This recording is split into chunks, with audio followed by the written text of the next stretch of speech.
ಸಮಾಜವಾದಿ forum Bengaluru, Tavarekere Rotary ಸಂಸ್ಥೆ, ತಾವರೆಕೆರೆ ಗೆಳೆಯರ ಬಳಗ ಹಾಗೂ ಸಮಾನ ಮನಸ್ಕರ ಸಹಯೋಗದೊಂದಿಗೆ ತಾವರೆಕೆರೆಯ ಕೆಆರ್ಕೆ ಕ್ಲಬ್ ಆವರಣದಲ್ಲಿ ಗಿಡ ನೆಡುವ ಮೂಲಕ ಸಮಾಜವಾದಿ ಧುರೀಣ ಕರ್ನಾಟಕದ ಶತಮಾನದ ಶಾಸಕರಾದ ಶಾಂತವೇರಿ ಗೋಪಾಲಗೌಡರ 53ನೇ ನೆನಪಿನ ಕಾರ್ಯಕ್ರಮವನ್ನು ಅಭಿಮಾನ ಮತ್ತು ಸಾರ್ಥಕ ಭಾವದಿಂದ ಆಚರಿಸಲಾಯಿತು. ಇದೇ ಸಂದರ್ಭದಲ್ಲಿ ಗೌಡರ ಬಗ್ಗೆ ಹಿರಿಯ ಸಮಾಜವಾದಿ, ಅನನ್ಯ ಚಿಂತಕರು, ಕ್ರಾಂತಿಕಾರಿ ಬರಹಗಾರರು ಆದ ಮಂಗಳೂರು ವಿಜಯ್ ಅವರಿಂದ ವಿಚಾರ ಸಂಕಿರಣವನ್ನು ಹಮ್ಮಿಕೊಳ್ಳಲಾಗಿತ್ತು.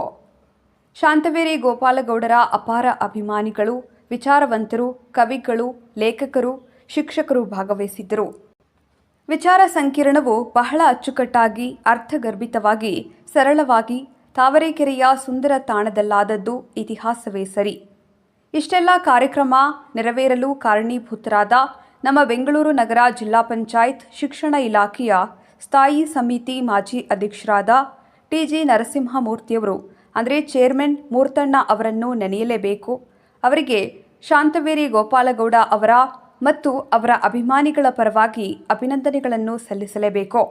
ಅದೇ ರೀತಿ ಕಾರ್ಯಕ್ರಮದ ಸಂಪೂರ್ಣ ಜವಾಬ್ದಾರಿಯನ್ನು ಹೊತ್ತು ನಿರೂಪಿಸಿದ ವಾಕ್ಚಾತುರ್ಯ ಶಿಕ್ಷಕರು, ಬನ್ನಿಕುಪ್ಪೆ ಡಿ ಕ್ಲಸ್ಟರ್ನ ಸಮೂಹ ಸಂಪನ್ಮೂಲ ವ್ಯಕ್ತಿಯಾದ ಅಕ್ಷರಾ ಚಿಕ್ಕವೀರಯ್ಯ ಅವರಿಗೂ ಕೂಡ ಅಭಿನಂದನೆಗಳನ್ನು ಗೌಡರ ಅಭಿಮಾನಿಗಳು ಮತ್ತು ನಮ್ಮ ನಿಸರ್ಗ ನ್ಯೂಸ್ ಚಾನೆಲ್ ವತಿಯಿಂದ ಸಲ್ಲಿಸುತ್ತೇವೆ.